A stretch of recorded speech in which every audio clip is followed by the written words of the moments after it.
Topo Athletic is committed to lifelong health and better movement. Topo builds running shoes for those who get out there every day regardless of weather, speed, energy, or mood.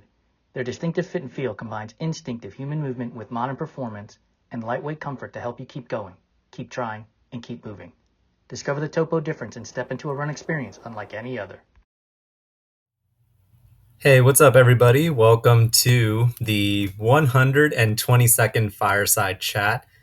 I can't believe we're at the 120s now already. It's not going to be long before we're at the 130s, 140s, and knocking on the door of episode 200. We've just had so many great conversations here and on the Everyday Athlete Podcast Network, and just grateful to all of you for your amazing support ever since we launched the EAPN. Had a great conversation on Running Tales today for episode 6. Craig Lewis was on this morning, and What's in Your Earbuds was yesterday. Don't worry if you missed those. You can catch those on podcast.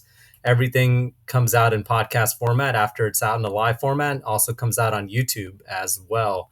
So today's guest is somebody who has not only had an article written by writer Holly Sick, but has also told her how it all started on her website.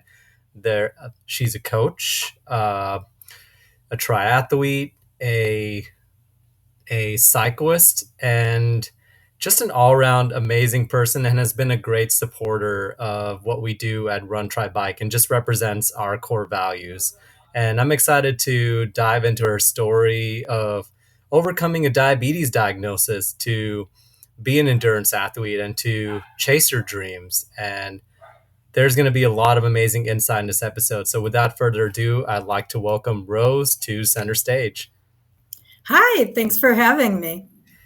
Thank you so much for coming on the show, Rose. And you know that before we dive into this conversation, there is an icebreaker question we have to get through that you've probably seen many times, but you have to let me ask you the question. Unfortunately, Jason's not here today, so he has no say in who's given the conversation after this. So are you ready for the icebreaker question? Sure, hit me. Pineapple on pizza, yay or nay?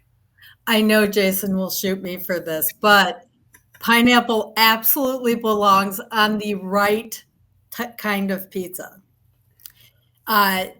Pizza King is a sort of regional chain in central Indiana. And I don't think I had ever had pineapple on pizza until I had my first Hawaiian pizza at Pizza King. And it's ham and mozzarella and pineapple. I don't even remember if there's anything else on it. And I don't really like ham. I like pineapple, but I had never had it on pizza. Oh, and it's barbecue sauce, not marinara. Ooh. Yeah. Let me just tell you, it's a really good pizza, and pineapple absolutely belongs on it. Sorry, Jason. Sorry, Jason, you're not here to contest it, so no further arguments. Pineapple on pizza wins the day today. So we're now better friends than we were when this conversation started. Jason is over the top with how adamant he is about the whole topic. He will. I could see him now. If Jason was here, he would tell me that Rio Pizza does not have pineapple. It has grease running down your elbows, and it's acid on acid. And see, I can concoct Jason arguments even when Jason's not here. So I want to dive into something that has been center stage in your story, and that is a diabetes diagnosis. You got a phone call back, I think it was like in the late 2000s, 2008, was it? Yeah.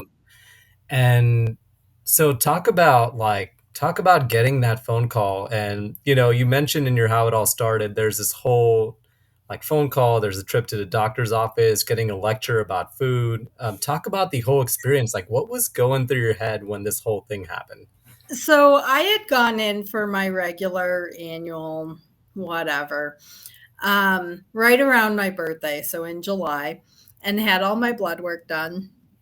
And they always check my blood sugar because diabetes does run in my family. And I got a call when I was at work, and the company owner and I shared common office when he was in the office. And they were like, you need to come in for a 2-hour glucose tolerance test. And I was like, I don't have time for that. And they're like, yeah, you're going to make time for it. And so I got that scheduled. And then when I got off the phone, I remember my boss saying, I hope that wasn't a client.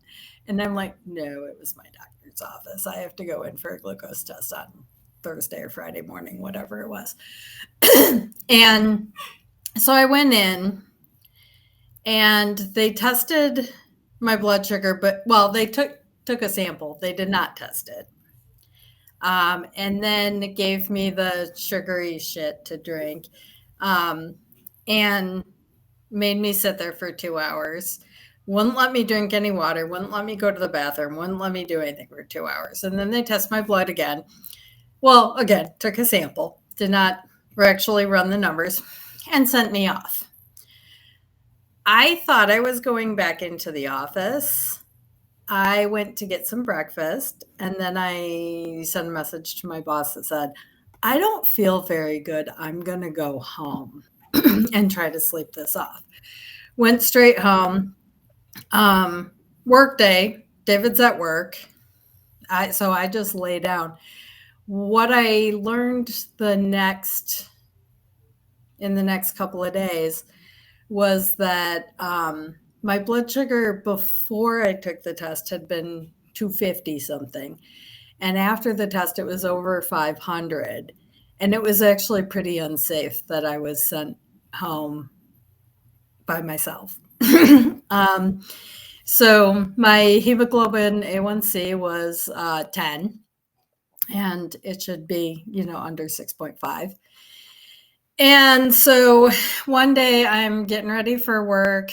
I'm out of the shower, working on getting dressed, and the phone rings. And it's like, hi, this is Sarah from the doctor's office. You have diabetes and he wants you to come in and talk about it this morning. I'm like, it's 7 a.m. I don't even have clothes on. What? Okay. So I go in and I was a consultant, and so I was working a lot of hours, and I was traveling all over the state, and catching a foot-long sandwich at Subway at 9 p.m. after a night meeting was not atypical. And I certainly thought I didn't have time for physical activity at all. And I had never been a super active person. I had been in marching band in high school, but then after that, so they were like, you can't eat cakes or cookies or ice cream or blah, blah, blah, blah, blah. Like it was stuff I ate every day. And I had to go to a diabetes education class that was 3 full 8-hour days spread over a couple of weeks. And I'm like, yay, I'm taking my limited paid time off to go learn about this disease I don't want to have and don't want to deal with, and whatever. But I had decided, we owned a treadmill.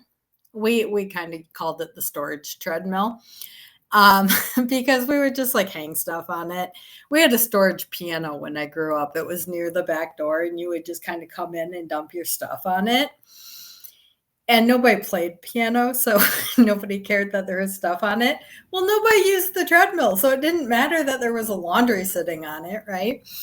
And then I was like, well, maybe I should start walking, 20 minutes a day or something. So I did the day I was diagnosed, after I slept off all the sugar. And I actually recorded it in my paper blood sugar log that I was using at the time for when I was finger stick testing. And I still have that logbook. And that was how I first started recording my workouts at the time. And that was really the beginning of what has now been 16 years with not more than 3 consecutive days without some kind of exercise. That's incredible. And I also just find it fascinating when like you can actually go, because I'm very much a dates guy myself. I can remember the first day I ran a quarter of a mile and started my run journey 6 years ago. So it's fascinating to me when somebody can say, I have the log. I remember the first workout I did that started this journey. And it ties back into such a significant day in your life. And um, I want to like take a step back here because one of the things you mentioned both in your interview with Jason and just now is that you were a consultant that worked long hours. Work took priority in your life. Physical activity was the last priority in your life. So, what when you got that diagnosis, was it like a sudden shift or a click in your brain, or was it something that started to happen over time where you realize like you need to make this, you want to make this a priority? So I kind of always knew I would be diagnosed at some point in my life, just given my family history and knowing that I wasn't making fantastic lifestyle choices. I expected it to be in my 50s or 60s, like it was for most of the people in my family.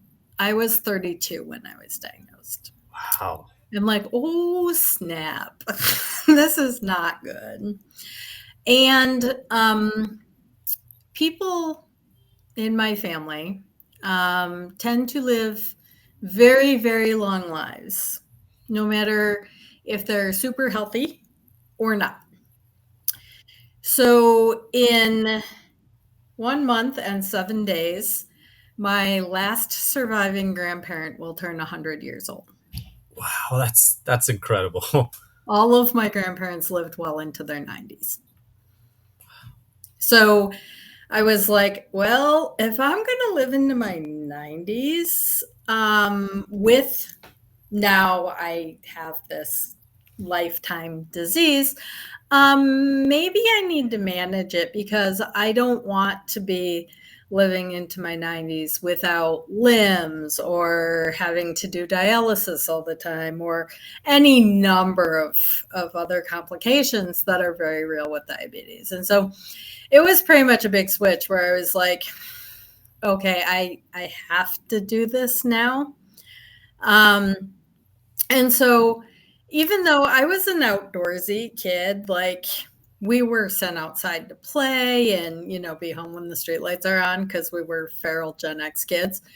And we belonged to the neighborhood pool, and I would go to Girl Scout camp and band camp. And so I was, and I grew up in Michigan, so I was an outdoor person. But when I started walking, I was like, I don't want anyone to see me. I don't want to. So I was on the treadmill. Now I won't get on the treadmill at all. The doom machine. I understand it's a tool and a resource and that it works fantastically for some people. I am not that people. It isn't my jam. I am not that people either, and that is another thing Jason and I disagree on very much. I tell him it's the doom machine. It feels like even if I've been on it for 30 minutes, it's actually been 7 seconds. The last time I was on a treadmill, and I have, that was this year actually, I bought a pair of Nike Super shoes, and we thought I should test them on a treadmill so that I could return them if they didn't fit or if they felt terrible. So I ran a single mile on a treadmill in the Nike Super shoes just to make sure that they fit correctly. And then I promptly changed shoes and went outside and did the rest of my run. I love that you did the mile, you did the test, and you were like, nope, I'm out of here, straight to the outside. Yes. Yep. Because the gym I went to is right on a rail trail. So I was like, peace out. I'm doing the real mileage outside. So speaking of the doom machine, I'll call it. You started out with that treadmill walk, and then it's something that you continued for a while, and then your friend introduced you to a 3 mile event. Tell me about that. Yeah, so my undergraduate roommate had been a triathlete and was a soccer player. She actually came to our school to play soccer. It was club league. I don't know the details. Like sports ball is not really my thing. But she was, super fit kind of person and knew about stuff. And so when she knew I was walking, she was like, "You should do Run Like Hell with me." It was a 3-mile costume race on the downtown canal in Indianapolis. And I'm like, "Wait, you want me to do what?" She's like, "It's a race, like it's 3 miles." I'm like, I don't know that I can run three or that well, one, I'm walking. Two, I don't know that I can go 3 miles. She's like, "Of course you can." And like, it doesn't matter that you're walking, like everybody's in costume. Some people are wearing like refrigerator boxes. You can do this. And I'm like, if you're sure, oh, okay, I'll do this thing. So we did it.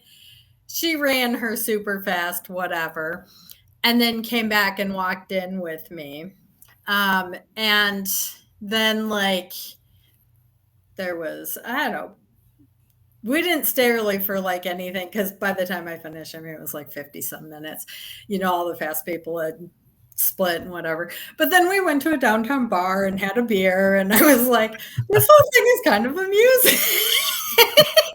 So that's really what got me into it. And then some friends from high school, fellow Girl Scout and marching band person, got recruited by a guy who was on the football team, who I don't even know that we actually talked to in high school because band football. Yeah. Yeah. And our football team was not very good. They won one game in 4 years, and it was an away game. Required there. Neither was ours. And I was on the bench of it, so. So anyway, he worked in Fort Wayne, so north of me. She was still in Metro Detroit, where we grew up, and but he was in a nonprofit situation where he had to fundraise his own salary, and one of the ways he did that is by doing the mini marathon. He's not a runner. He doesn't really love running, but he would do the mini marathon to fundraise. His wife's a runner. She's crazy. She does Pikes Peak Ascent and the Pikes Peak Marathon and all sorts of crazy stuff. And she lives in Colorado. They live in Colorado now. But anyway, Eric had convinced Jenny to do the half marathon. And then Eric was asking me, and he's like, "Well, Jenny said she would do it if you do it." And I'm like, "Well, if Jenny can do it, I can do it." So I ended up signing up to do a half marathon. This is probably early November. And I end up signing up to do a half marathon in May. Okay, so I guess I'm going to do this racing thing. And I found like the race company that did Run Like Hell actually put on most of the local events at the time. And I found them and the other race company that put on stuff. And I was like, okay, well, maybe if I do an event every month, getting longer distance, I can kind of be ready for this mini marathon thing. And so that's what I did. So you did that half marathon, and then there was also the mini marathon as well. Well, mini marathon is a half marathon. The Indianapolis 500 Festival mini marathon is one of the older, not the oldest, but one of the older half marathons in the country, certainly in the state. And it's called the Mini. And so all around here, like mini and half are used pretty interchangeably. The Kentucky Derby Festival half distance is also called the Mini. I like that. I like mini over half for some reason. It just sounds fancy. For a while in the half marathon community, there was an effort to get it to be called a Pakermi because apparently the town Pakermi is halfway between Athens and Marathon. I had a t-shirt and everything. The- That whole thing kind of fizzled out, but it was a moment in time. Oh, that's got to be like a rapid fire question. Would you rather call it the half, the mini, or the Pacurmi? Yeah. I bet a lot of people are going to just say Pacurmi because it sounds so. Because it counts weird. Yeah. Yeah, yeah. So now you started out with this running journey. How does that transition into biking and triathlons? Because that's not a step that's not like an immediate step that somebody would take. I feel like there's a lot of intention behind that step. So, what made you transition into multi-sport? Yeah. So it kind of started with I was reading everything I could and learning everything I could about diabetes, and I was looking at different resources and including the American Diabetes Association, and they had a big fundraising event in central Indiana called Tour de Cure, and it was at the Indianapolis Motor Speedway. Trust me, there's more to Indiana than the 500, but a lot of these stories revolve around the track. So the mini marathon does a lap on the track, if you didn't know that. It's the most boring 2.5 miles you'll ever run, but people think it's cool until they do it, and then they're like, oh, yeah, that was rough. So the Tour de Cure is also at the track. You can either do the community ride, which is however many laps of the track as you want to do. They recommend 10 miles, so 4 laps is a minimum. There's a road 50K, a road 50 miler, and then you can do 100 miles on the track. This is the old format for the event. I don't even know what they're doing anymore. It is not this. And I decided I was going to fundraise. Again, fundraising was a big part of the start of all this. And just get back on a bike, which I hadn't been on in a while, and do the 10 miles. And so I was mostly training on a stationary bike because when I got the idea to do this and started doing it, it was still cold outside, and I wasn't the kind of person that was going to ride outside cold. I had a hybrid bike that I had gotten maybe right after I graduated from college, because I had it before we got married because we took the bikes on our honeymoon. But we didn't end up riding. We went to Colorado. We were vastly underestimating how unfit we were and that we could not ride at elevation and we could not ride those hills. We didn't make it very far. But our bikes went on the trip. And so I had this Mongoose hybrid bike, and I took it out a couple of times before. And then I showed up on event day, and it was feeling good, and the energy was there, and it felt good and fun. And I decided to try to do the road ride. And so I rode 50K on training for 10 miles. I don't know that it was the most brilliant decision I ever made, but also I was 32. So, and kind of got hooked on it.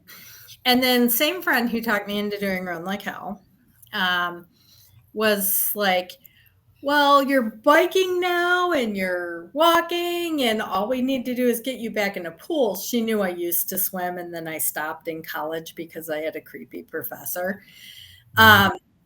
And so she's like, we just need to get you back in the pool and you can do a triathlon. And at this point, I'm like, and she only drops these ideas, mind you, when we're at parties with groups of our peers. So like, it's like, game on, because I don't have the choice to be like, what? So I'm like, game on. So she decided that we were going to do Go Girl, which is a sprint out at the reservoir, women only.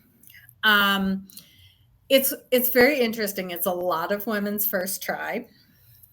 It's a sprint. It's 500 meters. The bike course is advertised as 10 miles. Everyone knows it's a little short of that. and then a 3-mile run. Not 5K, 3 miles. And but it's actually a pretty difficult course, in the sense that the bike is really hilly for central Indiana. Most of central Indiana, very, very flat. The area right around the reservoir and its watershed, not very flat. And so you actually need to know a little bit more about your bike and stuff than you may have to for a flat course. But and then the run starts straight uphill, but then the rest of it's flat, and then it's a fast downhill finish. So I ended up doing that, and the pictures are hilarious. I look like I'm dying. I I had worn a swimsuit and then threw bike shorts and a jersey on over that. My jersey is like cockamamie on my body and like not correctly on, but I was wet, getting like a jersey on when you're wet. It's not. Yeah. easy. Oh, yeah. You're just like, skirt, I gotta go. And yeah, I looked like I was dying and it was a disaster. But and then when I finished, Kara was like, will you do it again? And I looked at her and said, well, I don't want to kill you. I probably won't do it again this year, but yeah, I'll probably do it again. And so that's kind of how I got into multisport. And really, triathlon, we can make it complicated. We can make it expensive. We can make it all of the things. But at the end of the day, it's swimming, which hopefully most people learn to do at some point in their life because it's such an important life-saving skill. And biking, which most of us used as transportation before we had cars, or if you live in a city before you were allowed to ride transit by yourself. And running or walking, which is natural for kids. And then we stop most of the time as we get older, or we start to think of it as exercise instead of a punishment, instead of a joyful activity. And so if you think about it, like triathlon is actually a very joyful, youthful sport. But we try to make it hard and try to complicate it. And then the other thing about triathlon that I actually personally like, we were talking pre-show, I'm a planner, community planner, but the thinking about how things work together and how things need to work together and the logistics of everything is something I love. And strategy and logistics is a big part of triathlon because you not only have the swim, but you have transition one between the swim and the bike, and then the bike. And that includes, excuse me, once you get past sprint distance, you have to start thinking about nutrition and hydration and all of that. And then the transition two, the transition between biking and running. And then it's not about how fast you can run or how awesome you can slam whatever distance it is. It's how well you can manage energy and run off the bike, which is a little bit different skill than just being a flat out fast runner. So it's fun. Yeah, I can imagine there's this balance between the nuances of the sport, but also like I feel this with running, but I also do like the point that you made about how we can make triathlon more complicated than it needs to be, especially as 99% of us are doing this as a hobby. And I think that running kind of started out that way for me too. It's funny to think about it now, but it's like, oh, I chose running because all you need is a pair of running shoes, workout clothes, and you can just get outside the door. And then you realize over the years as you get better at it, or like as you do bigger things, how complex you can make it. And it's a very good point that was made. So one of the things that you've definitely been vocal about is that you have a goal of doing an Ironman over, I think it was over the next 3 years you're training for one. What is Which Ironman are you doing? Or do you have your sights set on? So in 2018, I did Ironman Louisville, and that was my first one. It took me 3 years to train for it. Oh, okay. And I had originally wanted to do it for my 40th birthday, and I was 39 when I approached my coach, and I said, "Hey, I think I want to do Ironman Louisville for my 40th, for right after my 40th birthday." And he said, "You have a time, or you have a math problem," meaning I couldn't make the cutoffs. I cried, I screamed, I dropped a whole bunch of F-bombs. I threatened to fire him. I did all sorts of things. And then I kind of calmed down and came back to it. And I knew he was right. The infuriating thing about him is more often than more often than not, he's right about a lot of things. And he keeps wanting me to like say that to my wife. I'm like, yeah, I'm not going to say that to Rebecca, but whatever. So he was right. And I eventually came around and said, what if I spend the next 3 years training, getting more experience at 70.3, and do it for the 10th anniversary of my diabetes diagnosis? Oh. And he said, I like it. So that's what I did. And in 2018, I finished Ironman Louisville. It was the second to last year that they did the full in Louisville. It was when it was in October. It was the last year of the original run course. In 2019, they changed it to a riverfront run course so that there weren't as many road closures and people getting upset about not being able to get across town and stuff. But our swim was shortened because someone opened a dam upriver overnight, and the current was so bad that the pro women couldn't swim against it. Oh my God. And so they ended up changing the swim to downriver only. So my swim was only 1,500 meters. This is the funny part. I mean, it was like being shot out of a cannon. My 1,500 meter swim was 17 minutes.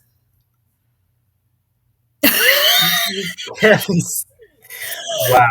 The first 500 click on my watch, I was trying to figure out what was wrong with my watch because I'm like, what is that? And then I'm like, crap, that was the first split.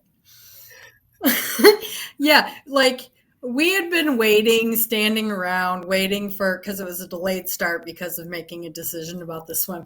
We had been standing around forever. And then, I was one of the later people in the water. And like the next thing you know, the swim's over. They had kayaks lined up to keep us from overshooting the swim exit. It was pretty legendary. And then it was a pretty cold day in the 60s and drizzling pretty much all day. That's a long, challenging way to do a 112-mile relatively hilly bike course. But I did it and got out on the run and actually had a fantastic run. Temperature was great for me to run. The atmosphere was top notch. And on I think, most people, if you've seen any of my stuff or seen my story, I'm not fast at any discipline and I'm not a fast runner. But on a 5:30 PR, just under 5:30 PR for a marathon, I ran a 5:48 Ironman marathon. I can't imagine off the bike doing something like that. I mean, that's I'm so happy to not be on the bike anymore. That's what it was because of the rain.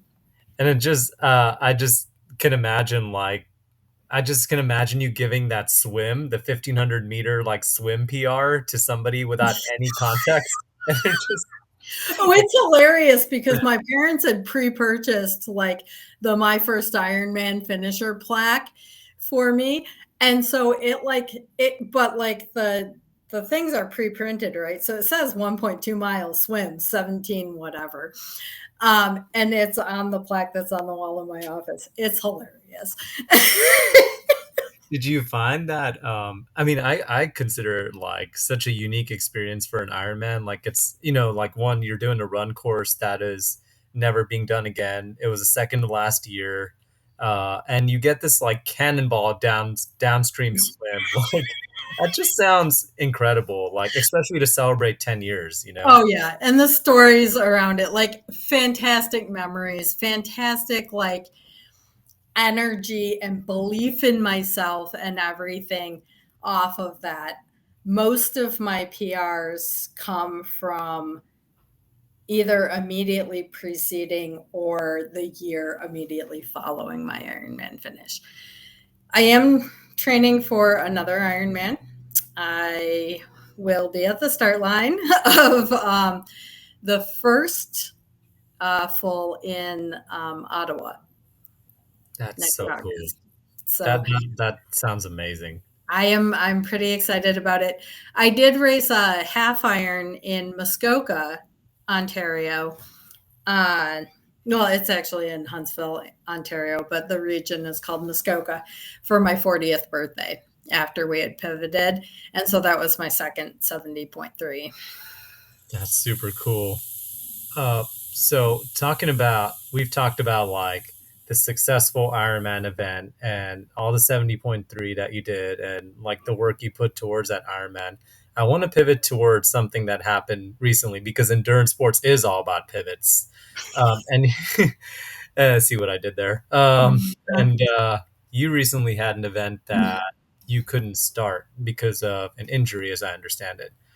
Yeah, it actually is, as of this weekend, became 2 start lines that I didn't make it to. So a little more than 3 weeks ago, about 3.5 weeks ago, it was 2 days before what was supposed to be my first gravel bike event. I had just gotten gravel wheels and tires for my Truck de Mane for Christmas and had started playing with gravel this year. And I had signed up for the short course version of our local race. It's called Dust Bowl. The main event is 100 miles. There's also like a metric century, and then there's a 44-mile. And I was signed up for the 44-mile. I had done the recon ride in April. That was 30 miles of the course. And I was training. So it was 2 days before I went out to train on some gravel. I am the project manager for a large regional funding grant. And we have some money going into this mountain bike park that's being built in the region.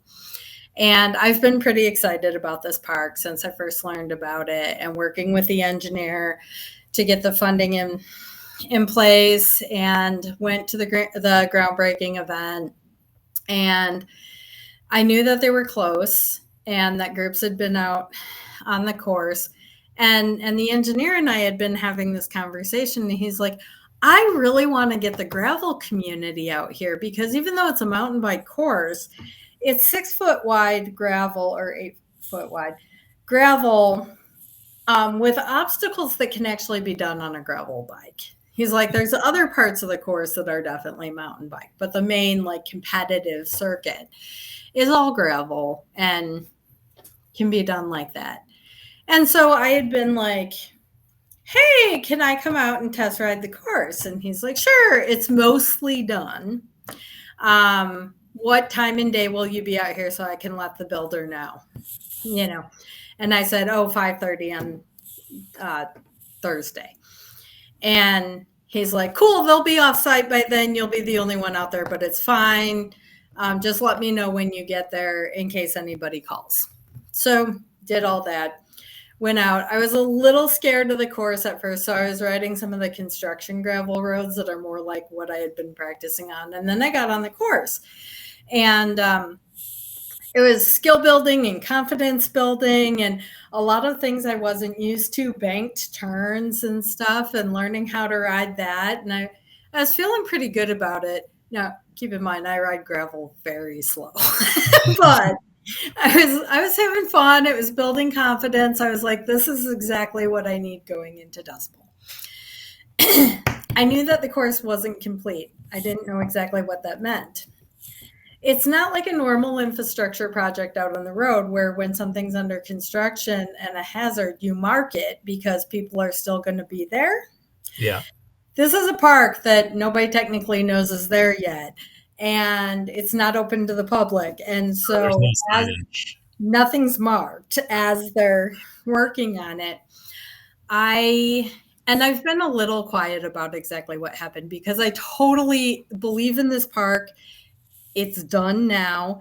It's not open to the public until October. It's going to be safe and fantastic. And I don't want in any way anyone to think that this is a dangerous course. This is I was riding above my skill level on a course that was not done yet. And I was on a gravel bike, not a mountain bike. So no suspension. And I'm not a mountain biker, right? I'm a road biker. I don't know how to jump. This becomes important. So I'm going along, and all of a sudden I get to something that's clearly a change, but it's like a little bit down, so I can't really tell. By the time I realize that it is a trench that will eventually have a pipe in it and be covered and be a pop over obstacle, but right now it's a trench, I can't stop. There's no way to go around it. Back to, I can't hop it because that's not how I ride, and I have no suspension. I see it with enough time to go, I'm going to crash. No. And I did. My helmet did its job in a lot of ways. It protected my head from any head trauma, any cognitive disability, any concussion.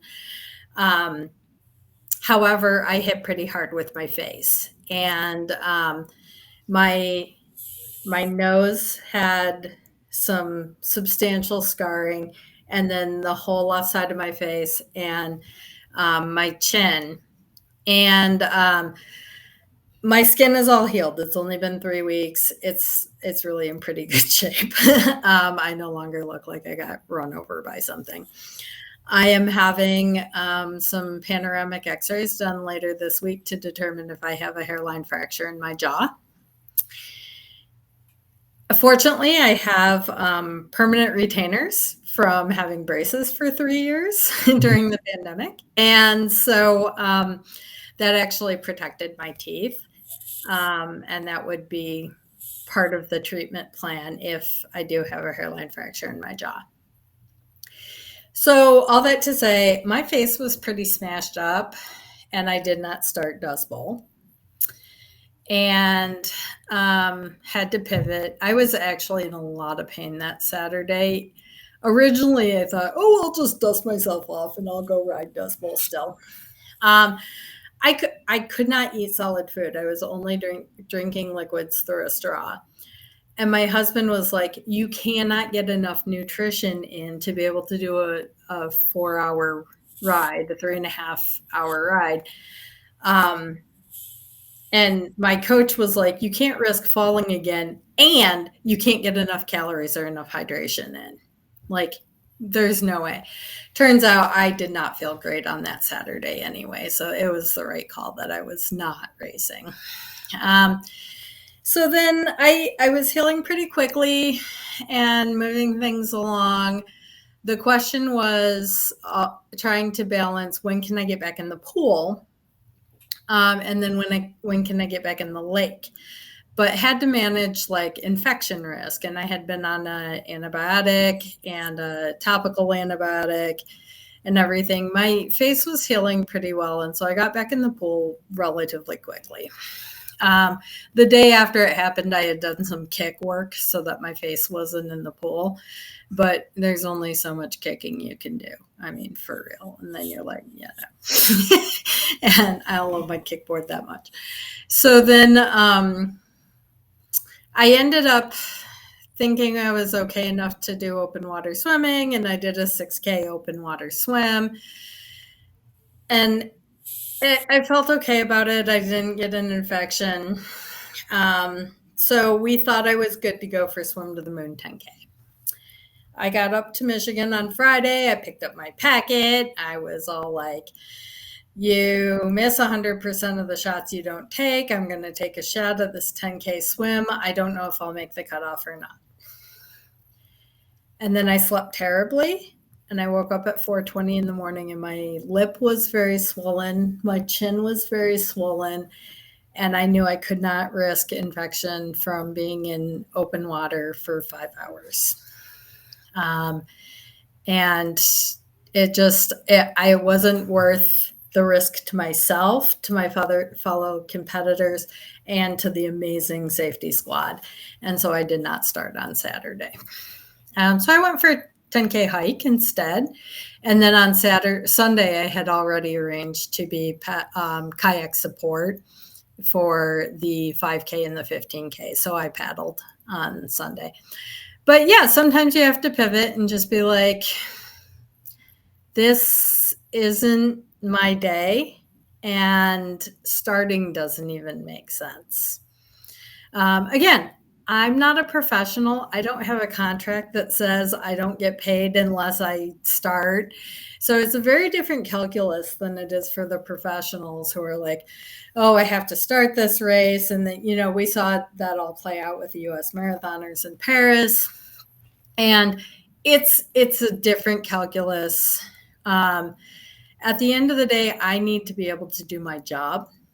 I need to not have an infection that hospitalizes me or risks my blood sugar going out of whack or any of a number of things. And so, I sucked it up and did not start this weekend. And I actually feel okay about it. It's always tough making those decisions, but I do think that that was a wise decision made by somebody who has 16 years of experience in this sport. Oh, and I think when you go through an experience like that, where like your face is smashed up, you're risking infection, it's something beyond the sport. Like I've been there myself. Like you're like, well, it's just a race, like it still sucks, but it's like, is it worth risking life and limb to do something like that when you can toe that line again? That race will be there again next year.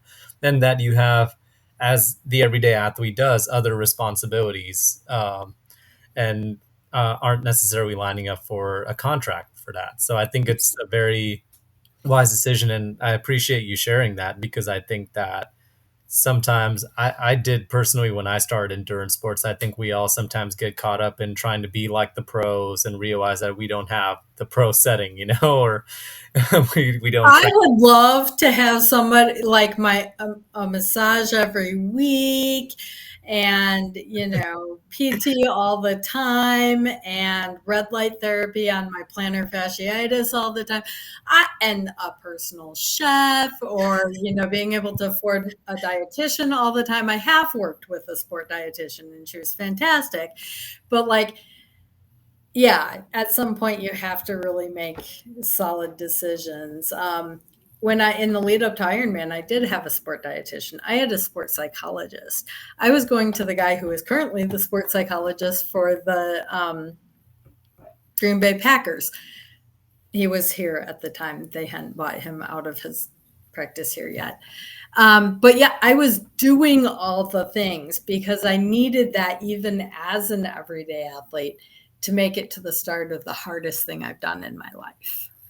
Yeah, absolutely agree with that. I mean, as somebody who is a mid to back of the packer, I had to bring on a dietitian myself and bring on the right coach to be able to, say I have this goal and fine tune my performance. I think everybody needs a counsel, not only in the sport, but in life too. And I think sometimes more voices are better than just your own voice, and people to bounce ideas off of it. It goes back to how it takes a tribe. It really does. And you just said something about the right coach. And we had been talking a little bit earlier that, I've had the same bike run coach for more than 10 years, but I'm on my 4th swim coach. And some of it was getting the communication right with different people and matching up communication styles and expectations between me and my coach. But this last pivot of a coach, was really, I was making the transition to marathon swimming, and I needed someone who didn't think a 2.4 mile Ironman swim was a long swim. I was training for Mackinac Island, which was an 8.2 mile swim that I did last year. That's a completely different approach to swimming. That's learning how to do nutrition while you're swimming. That's learning how to do lots of things while you're swimming. And so I needed a coach that was experienced at that type of swimming. And I also lucked out. I have a coach who also has diabetes and knows how to manage that while doing the long events. I think this is a very important point that you made, and I'm glad you brought it up because I think people in this audience should know that like switching coaches and like switching hands is not always it's not always exclusive to like, oh, I had a terrible experience or something like that. Sometimes it's about fit. Sometimes it's about I'm pivoting my goals to something bigger and I need the right person. Sometimes it's about someone who understands your story, where you are at a certain point in life. And there's nothing wrong with changing coaches, just like there's nothing wrong with pivoting in endurance sports. I still talk with and am still friends with all of my former swim coaches.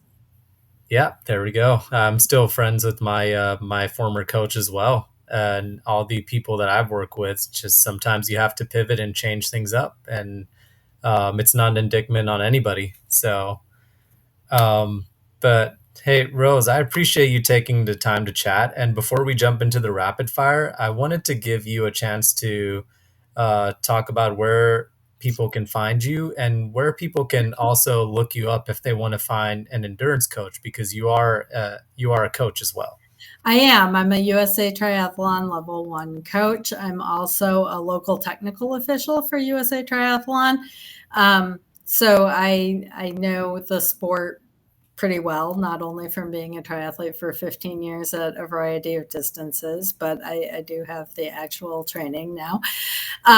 So on Instagram and Threads, I'm Rose's Endurance Dreams, or Dream. And then on Facebook, there is an Endurance Dreams page now. I don't have a website yet. I'll get there someday. But definitely Facebook Messenger, Instagram Messenger, whatever they call that thing, are great ways to reach me. And Threads is a place that I hang out on the regular.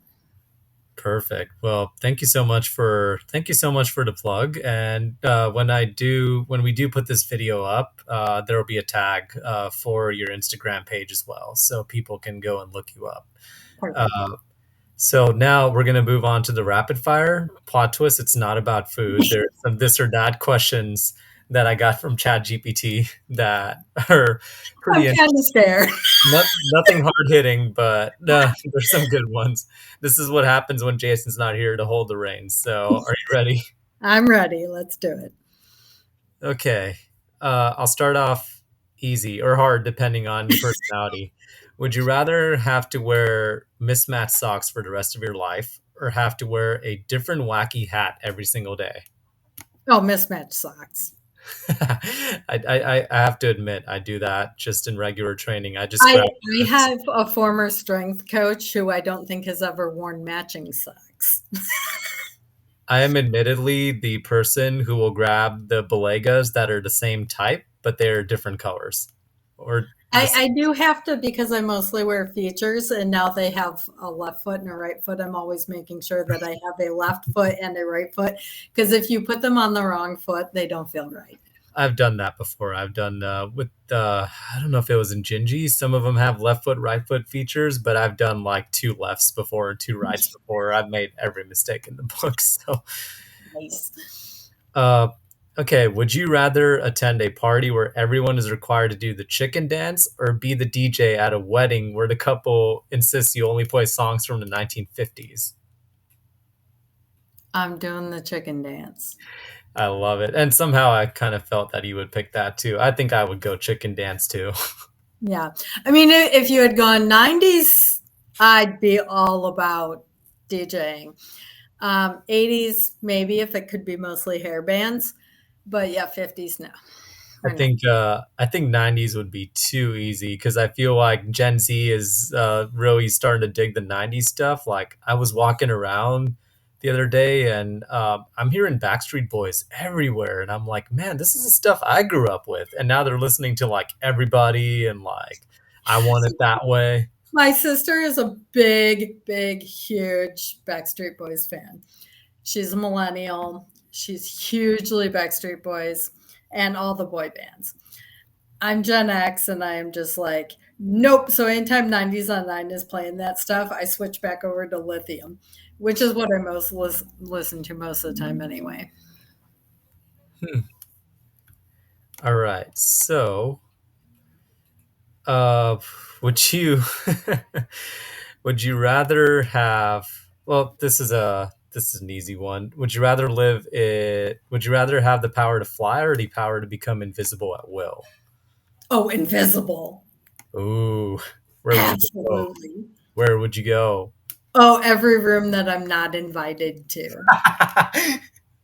That's the best answer. That would be fantastic. That's a quick way to find out who your real friends are. Would you rather Uh, would you rather have an unlimited supply of your favorite snack food or your favorite beverage? Beverage. What is your favorite beverage? I consume a lot of beverages. Most of the time, though, I am double fisting black coffee and water. Uh, what about after you've done a hot and muggy run? And you're like, what would you be craving after something like that? A giant water and a porter or a stout. Ooh, that both of those sound good. Ice cold water for sure. Yeah, always start with the very cold water. But yeah, then I'm always like, bring me a water while I look at the beer list, and then I'm trying to figure out which is the porter or the stout, um, and go from there. In the summer, some places don't like to have my heavy dark beers, which is sad. Mm. Would you rather have to be the person who has to tell somebody their fly's been down all day or the one who has to let them know they have spinach in their teeth? I've done this for people so many times, both of them. Um, when I'm seated and a guy who is very tall is in my office and his waist is pretty much where my face is, I don't enjoy being the one telling him that his flies down. So in that case, I'd rather spinach. All right, last one for you. Would you rather be able to speak every language in the world or have the ability to read minds?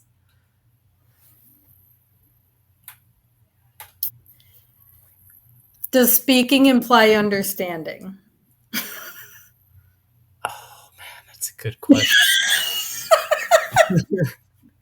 I'm going to say, just to make this a little harder, well, I feel like you'd have to know. So I'm going to say yes. I feel like if you can speak it, you'd have to be able to comprehend it too. Okay, fair. And I thought so too, but I always have to clarify. I would go with languages. I just switched pools literally over the weekend, but up until now, I've been at a pool that has a lot of people that are non-English speakers, and knowing what they're saying in the locker room would be fascinating. Yeah, it would be cool. I would have to agree that I'd rather be able to speak the languages, especially since I love to travel. Like, it would be cool to be able to immerse yourself in the culture that way, or even just like surprise somebody, like go to a place like a Chinese, Japanese restaurant and then speak fluent Mandarin or Japanese. Or just not be the ridiculous American whenever you go somewhere who only speaks English. And unfortunately, I'm pretty much that person. I think being born and raised in the US, I'm that person in most places. I have some very, very terrible only present tense Spanish that I can occasionally use, but not well. Yeah, I think my even with the 5 years of Spanish that I took, like I think my knowledge is definitely um Probably Duolingo level right now. So Mine's worse than that, and I only took 2 years, so you're light years ahead of me. You can probably actually conjugate your verbs. probably doesn't mean I do when I've gone to Peru, and doesn't mean I did, but they met me halfway. So, but hey, Rose, thank you so much for taking the time to chat. And that was just a fun conversation and an insightful one. And we're going to have to do this again because I feel like there's just so much to talk about. And I can't wait to cheer you on for Ottawa and can't wait to see how it goes. Yeah, and we need to be on with Jason because I have to hear him giggle snort because his laugh just kills me. He does have a contagious laugh. I'm going to tell him you said that. He knows I think his laugh is hysterical. But this has been fun. Happy to be around anytime. And yeah, I'm a big fan of Run, Try, Bike and everything you guys are doing for the everyday athlete. So thanks for having me. Thank you so much for being a great part of our community every single day. And I hope you have a great rest of your, it's got to be like 9 o'clock for you. It's bedtime. Right. Well, why don't you go to bed? Have a good evening.